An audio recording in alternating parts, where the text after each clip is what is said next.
आपको उस व्यक्ति की मदद करनी है जिसकी मदद करने के लिए परमेश्वर आपके मन में डाले।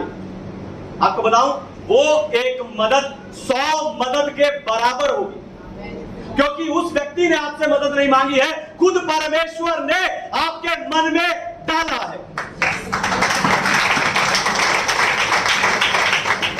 और आपको बताऊं, ये वही व्यक्ति है, ध्यान से सुनिए, ये वही व्यक्ति है जिसने भजन संहिता 121 के अनुसार दाऊद के समान सहायता के लिए अपनी आंखें यहोवा पर लगाई है।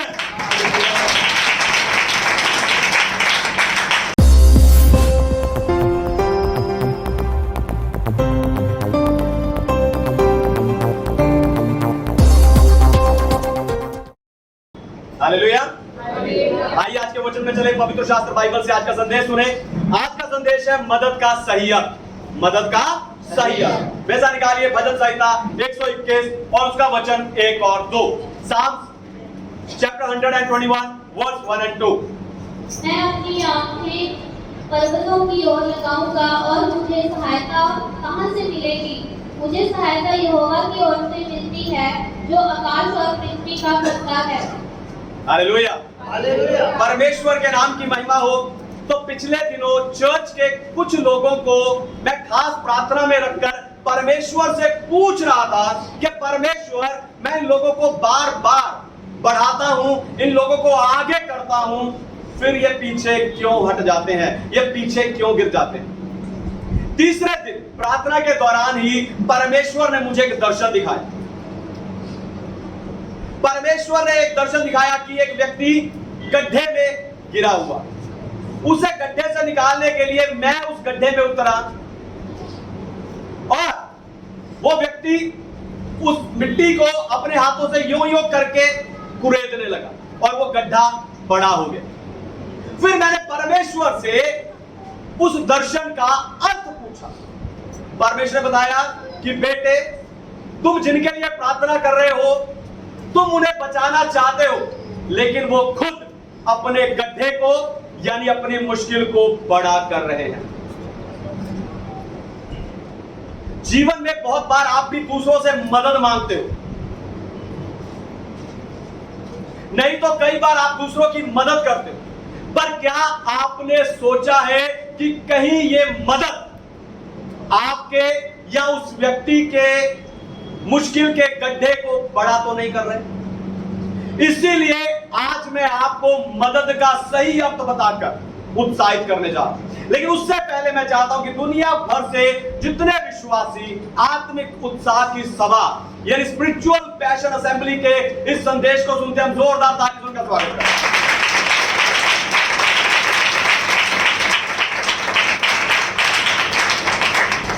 मदद का सही अर्थ। मदद का पहला सही अर्थ है, मदद का अर्थ समस्या से निकालना है। मदद का अर्थ समस्या से निकालना है। पढ़िए दूसरा पत्रस की पत्री अध्याय 2 वचन 9, 2 पीटर चैप्टर 2 वर्स 9। तो प्रभु भक्तों को परीक्षा में से निकाल लेना और अधर्मियों को न्याय के दिन तक दंड की दशा में रखना भी जानता है। हालेलुया। हालेलुया। हालेलुया। हालेलुया। परमेश्वर के नाम की महिमा हो। तो मदद का अर्थ दूसरों को समस्या से निकालना है, ना कि उनकी बैसाखी बनना। ध्यान से सुनिए, समस्या का अर्थ दूसरे को, मदद का अर्थ दूसरे को समस्या से निकालना है, ना कि उसकी बैसाखी बनना। जब आप किसी की एक बार मदद करते हो तो वो व्यक्ति बार बार आपके पास आता है और मदद मांगता है, यानी उस व्यक्ति ने आपको अपनी बैसाखी बना लिया है। हालेलुया। हालेलुया। उसका अर्थ है कि उस व्यक्ति ने आपको अपनी बैसाखी बना लिया।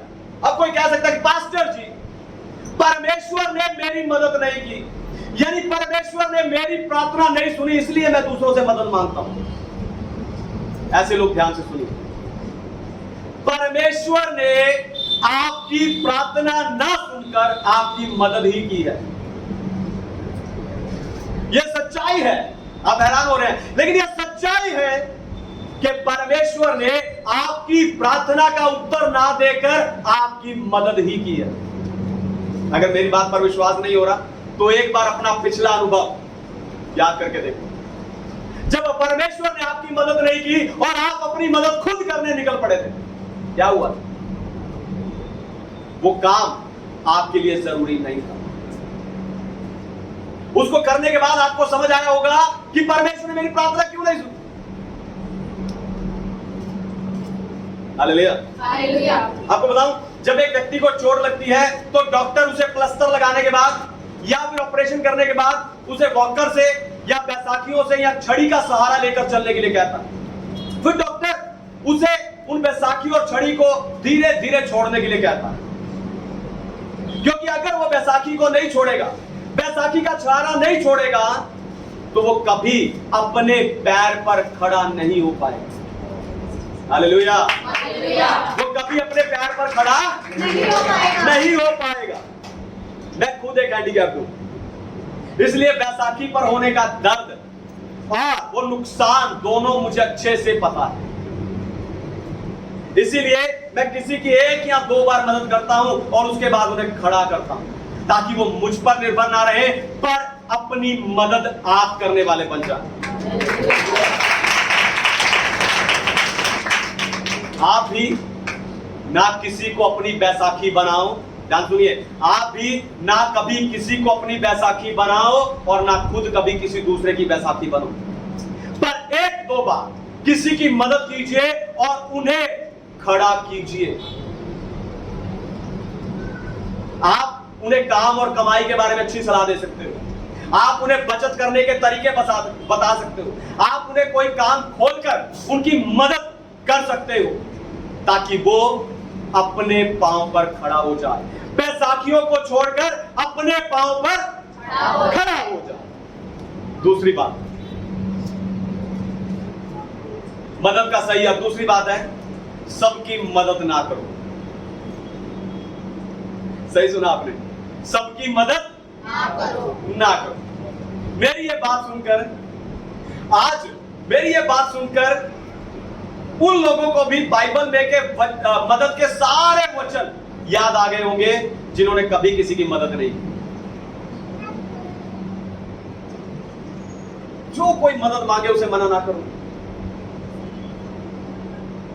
दो तो तुम्हें दिया जाएगा।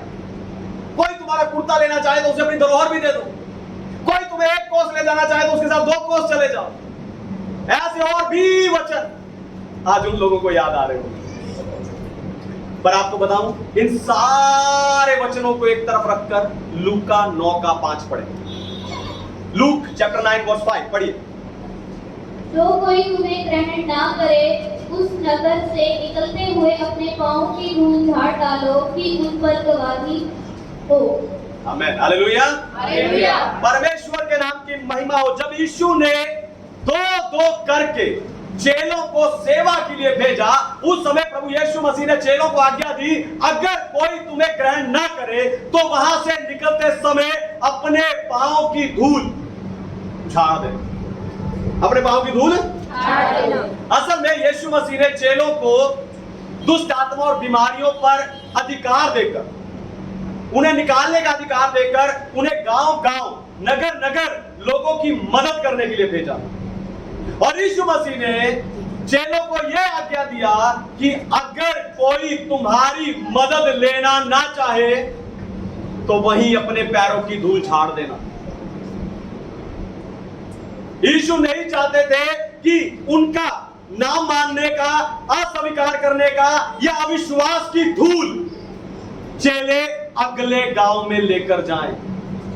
यीशु नहीं चाहते थे कि अविश्वास की धूल, एक गांव के अविश्वास की धूल दूसरे गांव में चली जाए। इसलिए यीशु मसीह ने कहा कि अपने पैर वहीं झाड़ देना।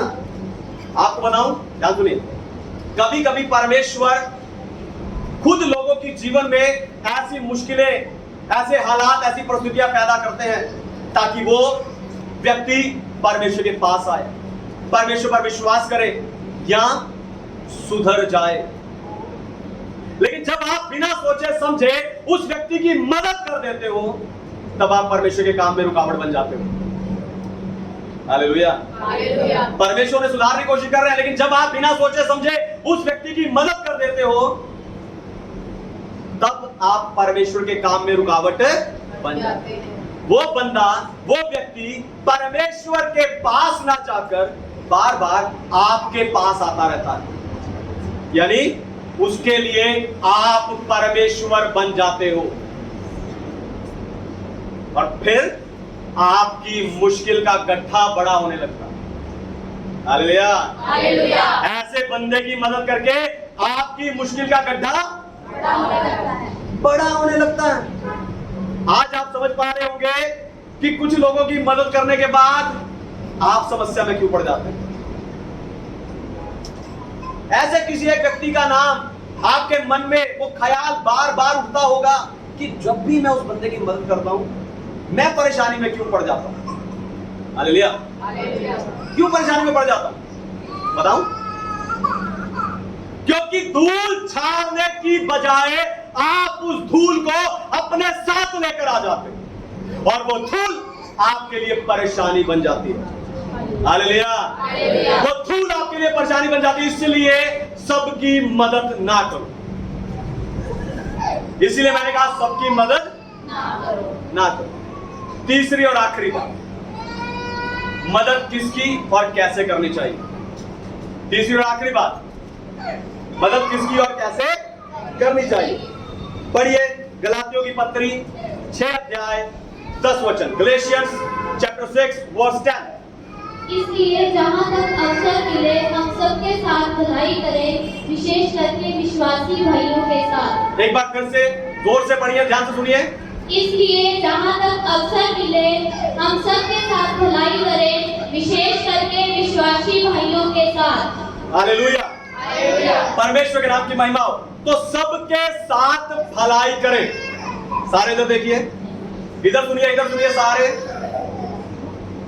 सबके साथ भलाई करो, विशेष करके विश्वासियों के साथ। यानी आपकी पहली मदद मसीह लोगों के लिए होनी चाहिए।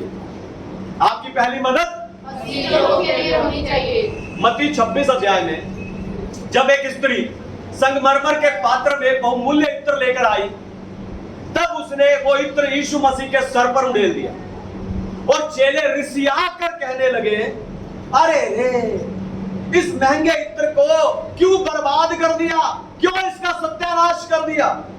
इसे बेचकर तो कंगालों की मदद कर सकते थे। यीशु ने उत्तर दिया, कंगाल तो तुम्हारे साथ सदा रहेंगे, पर मैं तुम्हारे साथ सदैव नहीं रहूंगा। कंगाल तुम्हारे साथ सदा रहेंगे। एक बार सच्चे सामरी की कहानी बताकर यीशु मसीह ने समझाया था कि आपका पड़ोसी कौन है, और आज यीशु बता रहे हैं कि किसकी मदद करनी चाहिए। तो मदद किसकी और कैसे करनी चाहिए। सबसे पहली बात, जिसे सच में मदद की जरूरत हो। मदद किसकी करनी चाहिए, जिसे सच में मदद की जरूरत हो। पीछे वाले, मदद किसकी करनी चाहिए, जिसे सच में मदद की जरूरत हो। पिछले से पिछले संडे परिवार का प्रबंध करने के प्रचार में मैंने आपको बताया था कि कैसे लोग अच्छा प्रबंध ना करने के कारण बार बार अपने लिए मुश्किल खड़ी कर लेते हैं और दूसरों से मदद मांगते रहते हैं। ऐसे व्यक्ति की मदद करने से पहले एक बार जरूर सोचना कि क्या उसे सच में मदद की जरूरत है या नहीं। हालेलुया। आपको बताऊं, मेरे रोज के रास्ते में एक लाइट पर, ट्रैफिक लाइट पर कुछ अपाहिज और कुछ सही सलामत लोग भीख मांगते। मेरी आदत है, मैं सही सलामत को कभी नहीं देता।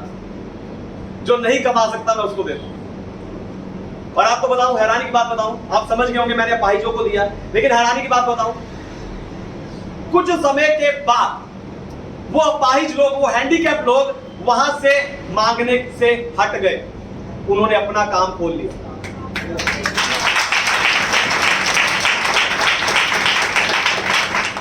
कुछ समय के बाद उस लाइट पॉइंट से, उस ट्रैफिक लाइट से वो अपाहिज लोग मांगने से हट गए। उन्होंने अपना काम खोल लिया, लेकिन वो भले चंगे, वो सही सलामत लोग आज भी मांग रहे हैं। इसलिए समझिए कि किसको मदद की जरूरत है, उसकी मदद करें जिसे सच में मदद की जरूरत है। मैंने देखा है कई विश्वासी अपने दान, अपने दशमांश मदद के नाम पर दूसरे को दे देते हैं। Hallelujah, hallelujah. आपसे बात कर रहा हूं, मैंने देखा है पर्सनली, व्यक्तिगत रूप से मैंने देखा है कि कई विश्वासी अपने दान और दशमांश मदद के नाम पर दूसरे को दे देते हैं। पर आपको बताऊं, ऐसा करके आप अपने पैसे में श्राप लेके आ रहे हो, क्योंकि यीशु ने कहा जो परमेश्वर का है वो परमेश्वर को दो, और कंगाल या मदद मांगने वाले आपके साथ सदा रहेंगे। Hallelujah, hallelujah, hallelujah, hallelujah. किसी को दशमांश देकर बैसाखी मत बनो, किसी का दशमांश लेकर बैसाखी मत बनो। Hallelujah, hallelujah, hallelujah. आपके दशमांश पर आपकी कलीसिया, आपके पास्टर का हक है, हक है। संत पौलुस कहता है हक है। तो मदद किसकी और कैसे करनी चाहिए? दूसरी बात, जिसकी मदद करने के लिए परमेश्वर आपको कहे। मदद किसकी करनी चाहिए? जिसकी मदद करने के लिए परमेश्वर आपसे कहे। बोलो सारे, मदद किसकी करनी चाहिए? जिसकी मदद करने के लिए परमेश्वर आपसे कहे। तो आपको उस व्यक्ति की मदद करनी है जिसकी मदद करने के लिए परमेश्वर आपके मन में डाले। आपको बताऊं, वो एक मदद 100 मदद के बराबर होगी, क्योंकि उस व्यक्ति ने आपसे मदद नहीं मांगी है, खुद परमेश्वर ने आपके मन में डाला है। और आपको बताऊं, ये वही व्यक्ति है, ध्यान से सुनिए, ये वही व्यक्ति है जिसने भजन संहिता 121 के अनुसार दाऊद के समान सहायता के लिए अपनी आंखें यहोवा पर लगाई है।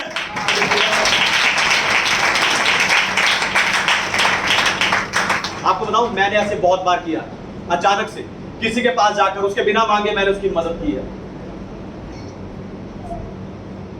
Hallelujah, hallelujah. आपको मदद कैसे करनी चाहिए? जब परमेश्वर आपके मन में डालते हैं कि आपको उसकी मदद करनी है। मान लो कैलाश के घर में कोई प्रॉब्लम है, हमारे चर्च में कोई कैलाश नहीं है, अगर ऑनलाइन भी कोई कैलाश है तो मैं आपके लिए नहीं कह रहा, मैं एक एग्जांपल ले रहा हूं।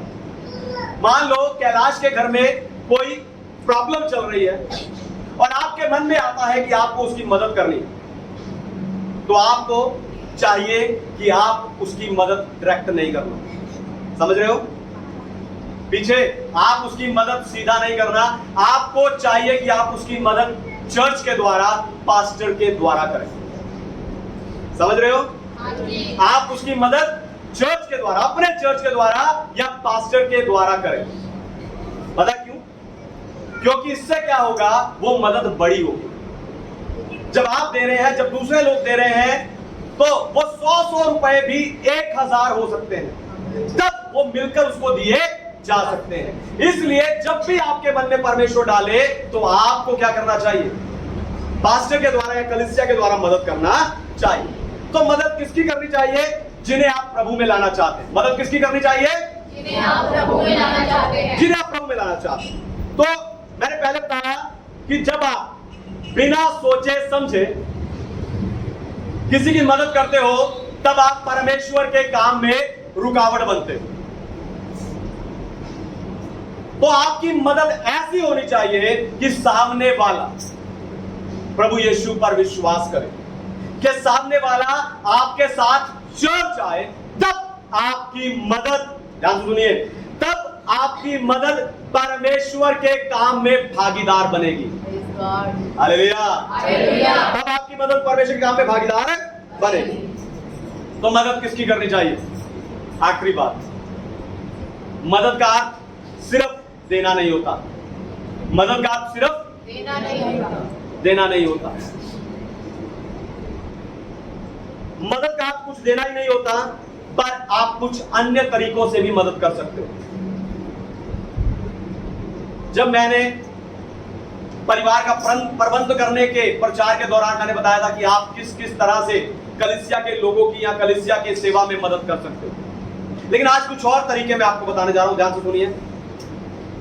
अगर कोई मसीह भाई ऑटो या टैक्सी चलाता है और आपको कहीं जाना है, तो आप उससे हायर कीजिए, आप उससे कहिए उसकी टैक्सी, उसका ऑटो लेकर जाइए ताकि उसकी मदद हो। अगर कोई मसीह भाई या मसीह बहन सब्जी या फ्रूट बेचते हैं, तो उनसे खरीदिए, और दूसरों को भी कहिए कि उससे खरीदे ताकि उसकी मदद हो। अगर कोई मसीह भाई या बहन टेलर है, कपड़े सिलते हैं, तो उससे सिलाइए, दूसरों को भी सिलाने के लिए कहिए ताकि उसकी मदद हो। और ये सब आपको डिस्काउंट या फ्री के लालच में नहीं करना। हालेलुया। हम तो मसीह सोच के बुलाते हैं कि डिस्काउंट दे देगा। विश्वासी है, बोलूंगा मैं भी चर्च जाता हूं, मैं पास्टर समित को जानता हूं। हम ये सब डिस्काउंट या फ्री के लालच में नहीं करना, पर मदद करने के लिए करना है। आपको उनकी पूरी मेहनत उन्हें देनी चाहिए। यही गलातियों 6:10 का अर्थ है। हालेलुया। आइए अपनी आंखों को बंद कीजिए।